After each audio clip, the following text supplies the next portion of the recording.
And I think the other thing that I think that people need to think about who are looking at purchasing real estate as an investment is the financing that's available now might not be available next month. That's or true. The month after That's that. true. I mean, if the last 6 months or so are any indication of where things are going, right? As LTV today is at 80%, there's a very good chance that max LTV on DSCR loans, finds itself at 70% by the end of the year. I mean, to our point earlier, most lenders are. Most lenders are, right? So it's there's only a handful of us out there that are still lending at 80% LTV on DSCR type products, and even lesser that are lending at 80% LTV on STRs. Absolutely. So that might be the difference today is you can borrow 5% more, right? Yeah. And as the credit box shrinks, right, as that uncertainty continues to evolve, like I think there's a couple more chapters here before this whole economy story plays itself out and starts to swing back up the other way.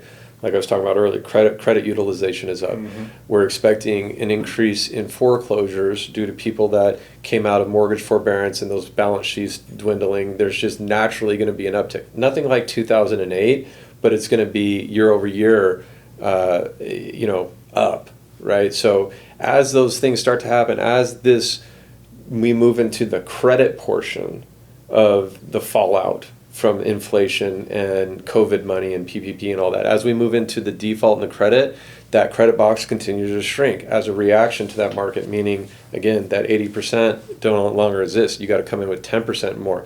Yeah, you waited, 6 months, and maybe that property depreciated by 5%, a $500,000 home, it went down by, $25,000, but now you got to put in 10% more Right. of your own capital, and maybe you don't have it now. And now you can't get in the game.